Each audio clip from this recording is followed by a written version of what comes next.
From the forgettable Taskmaster to the mess that was Whiplash in Iron Man 2, the Marvel Cinematic Universe has had some dud villains. Today, I'm going ahead and putting together a list of the duddiest villains of them all, and we're starting off by going way back to the first Doctor Strange, cause Caecilius was a terrible misuse of Mads Mikkelsen. A world beyond time. Beyond death. I mean, honestly, one of the worst things about Caecilius is that we'll never get to see Mads play another MCU character. But there's more that made him such an underwhelming foe for Doctor Strange. Caecilius is introduced when he and his followers attack Kamar-Taj. He steals pages from a book belonging to the Ancient One, which is revealed to contain instructions on using the Eye of Agamotto, or, as it's called in space, the Time Stone. The villain then goes on to unleash Dormammu on the mortal realm while he personally kills the Ancient One. In all this, though, Caecilius doesn't really interact much with Strange personally, and even when he's off doing his own thing, we don't really get to see much of his motivations. Considering that this was the movie that adapted Dormammu to the big screen, Caecilius honestly comes off as a footnote. That's what makes the casting of Mads Mikkelsen so galling. Did they actually cast one of the best actors in Hollywood to be a mere detail in the story? But if that's a bad waste of potential, oh boy, it gets worse. Up next is Carly Morgenthau. Like Mama Donya. Maybe like history or art or something.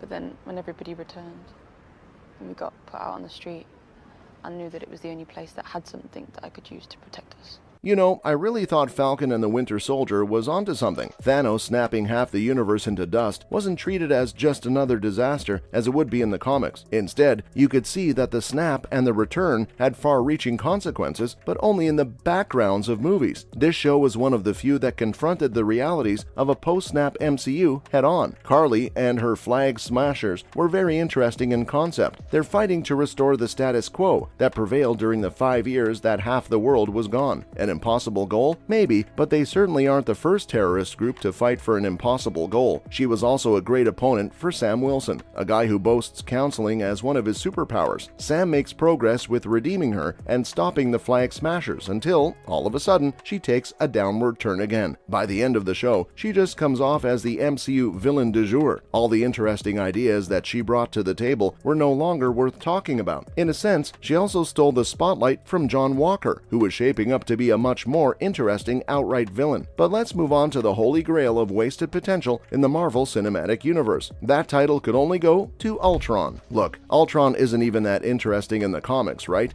America, God's righteous man, pretending you could live without a war. I can't physically throw up in my mouth? I'm glad you asked that because I wanted to take this time to explain my evil plan. He's a robot that's really hard to defeat, but there isn't a lot more to him than that. But for Avengers Age of Ultron, the adaptation of the character looked really promising. Basically, in the wake of the Battle of New York, Tony Stark and Bruce Banner decide that they need to up their defense of Earth. To that end, they try to turn Tony's Jarvis AI into one that can operate a global defense system, a suit of armor around the world if you catch their drift. But the Ultron AI went rogue. It spent a couple of seconds browsing 4chan and other corners of the internet and decided to exterminate the human race. Now that's what I call a villain. Unfortunately, Joss Whedon's writing was starting to show its cracks. He decided to turn Ultron into a total quip machine, which made it very hard to take him seriously. And for all the danger that he seemingly poses, Ultron doesn't really accomplish much. Like, everyone in the MCU took the Sokovia incident super seriously, but worse catastrophes have happened in the solo movies. I wouldn't mind seeing an Ultron that actually got stuff done and actually challenged the heroes. Now, the next couple of villains are less wasted potential and more bad from the drawing board. The first of this group is Malekith. There's not much in Thor: The Dark World that's good if we're being real.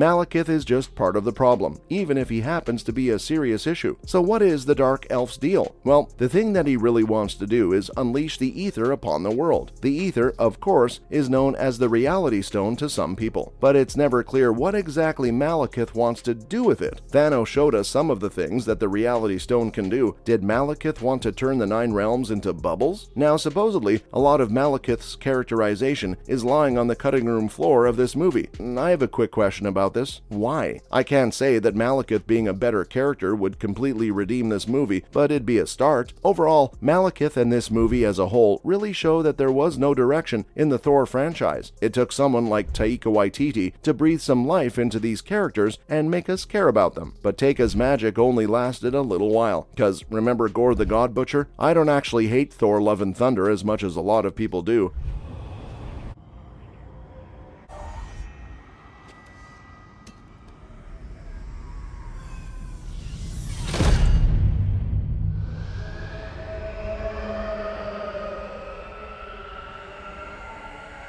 All the same, I do think that Gorr is a pretty weak villain. He gets off to such a great start. We see that as he and his daughter lay starving and thirsty in the desert, Gorr prays to his god for help. But after his daughter passes away, Gorr finds his god chilling in an oasis, too unconcerned with the fate of his worshippers. This sends Gorr on a quest to kill all the gods in the universe. A very powerful backstory indeed. Unfortunately, after killing that god and one other god, he sets his sights squarely on Thor. Gorr doesn't actually engage in much god butchery in the movie. He spends most of the runtime trying to kill Thor, luring him in by kidnapping the children of New Asgard. It seems Taika was more interested in writing the love story between Thor and Jane Foster. That being said, there's allegedly reels of footage on the cutting room floor of this video too. A lot of it shows Gorr doing the thing his name says he does. What is it with Thor movies and cutting out the best things about the villains? Now, who could possibly be the worst villain of the franchise? I think putting Crow at the top of this list should be pretty uncontroversial.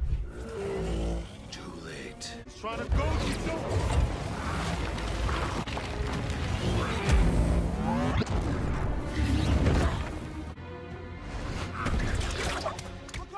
Remember Crow? I'm willing to bet you didn't. Crow was portrayed by Bill Skarsgård in Eternals. Although he didn't quite bring his Pennywise chops to the role, honestly, he didn't get to bring any chops at all to Eternals. Once more, we have a pretty interesting concept here. The Eternals basically exist to protect humanity from the Deviants. We typically see the Deviants as some alien-looking beasts that the heroes get to punch. But just like there was more to the Eternals than met the eye, Crow showed that there was more to the Deviants. Rather than being an alien beast, he absorbed the abilities of the Eternals to become intelligent and sentient. He was definitely smart enough to exit the movie, as Icarus was the real villain of the story. I've led you down the wrong path. It's the only path I know. But he wasn't quite smart enough to sit out the whole movie, re-emerging for a random final showdown in the climax. While the other villains on this list were badly executed, Crow wasn't executed at all, and that's why he tops the list. That's all the bad MCU villains I have for you today.